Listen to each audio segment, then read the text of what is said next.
샬롬, 오늘도 주 안에서 평안하십시오. 말씀을 주야로 묵상하는 시간, 조이스 모닝입니다. 오늘 우리에게 주신 본문 사사기 12장 1절에서 15절입니다. 암몬과의 한판 전쟁에서 승리를 거두고 돌아왔던 입다에게 두 가지 큰 어려움이 찾아왔습니다. 첫 번째는 그의 경솔한 서원 탓에 무남동녀였던 그의 딸을 번제로 바치게 된 사건입니다. 서원은 감정으로 하는 것이 아니라 베풀어 주신 지극한 은혜와 사랑에 대한 감사로 했어야 되는데, 입다의 서원은 경솔하여서 하나님도 입다도 또한 딸도 그리고 백성들도 모두가 마음 불편하고 아픈 기억이 되고 말았습니다. 두 번째 어려움은 이스라엘 동족이었던 에브라임 지파 때문에 겪었던 일인데, 오늘 본문입니다. 암몬과의 전쟁에 참여하지 않았던 에브라임 지파가 불편한 마음을 가지고 입다를 찾아왔습니다. 1절을 보면 암몬과 싸울 때에 왜 우리만 빼고 갔느냐. 에브라임의 이런 모습은 사사 기드온을 찾아왔을 때의 모습과 똑같습니다. 미디안을 치러 가면서 왜 우리를 부르지 않았느냐 말했던 그 에브라임 지파가 이번에도 똑같은 레파토리로 입다를 찾아온 것입니다. 안타까운 것은 그 에브라임의 자세입니다. 늘 문제를 회피하고 수동적이고 뒷북을 치는 스타일입니다. 하나님의 나라를 위해서 본인들이 먼저 좀 더 능동적으로 나섰어야 했는데 늘 방관자 모드입니다. 적극적인 헌신이 나타나지 않습니다. 그리고 언제나 뒷말이 많았던 에브라임 지파입니다. 에브라임 지파의 또 다른 문제는 독선적이고 파괴적이라는 것입니다.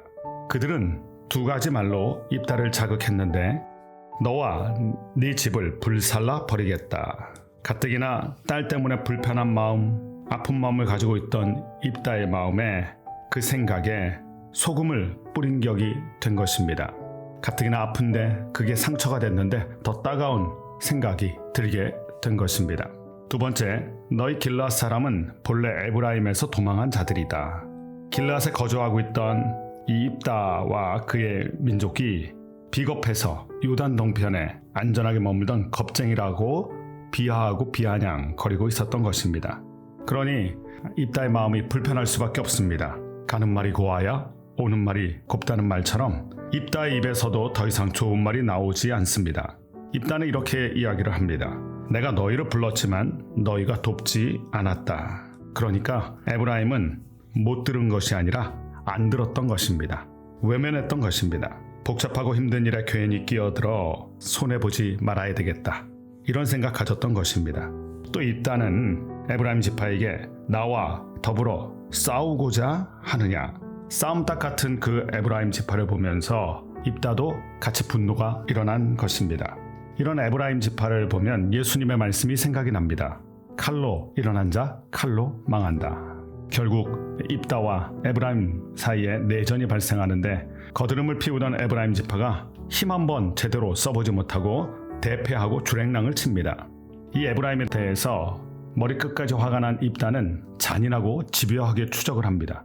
요단강 나루터까지 장악해서 한 사람 한 사람씩 발음 테스트를 하면서 에브라임 사람들을 색출해 내었는데, 쉿볼레라 발음하면 통과, 쉿볼레라 발음하면 에브라임 사람의 특유의 사투리 발음이 나오기 때문에 하나하나씩 다 골라냅니다. 그리고 그들을 다 죽여버리는 안타까운 사건이 일어납니다. 이것은 마치 우리나라 경상도 지역분들이 쌀을 살이라고 발음하는 그런 것과 비슷한 것입니다. 이렇게 에브라임 지파를 색출해서 잔인무도하게 처단하는 입다의 이 또 잔인함이 잔인함을 불러오는 안타까운 일입니다. 오늘 두 번째 파트에서는 입다를 이어서 사사가 된 3명의 사람이 등장하는데, 일단 한눈에 봐도 내용이 너무 빈약합니다. 8번째 사사 입산, 아들 30명, 딸 30명. 딸들은 밖으로 시집 보냈고 며느리들은 다 밖에서 데려왔습니다. 자신의 정치적 입지를 다지기 위해서 정략 결혼 시켰다는 것입니다. 9번째 사사 엘론 10년 동안 다스렸다. 10번째 사사 압돈 아들 40 손자 30 그들이 어린 나귀 70을 탔다.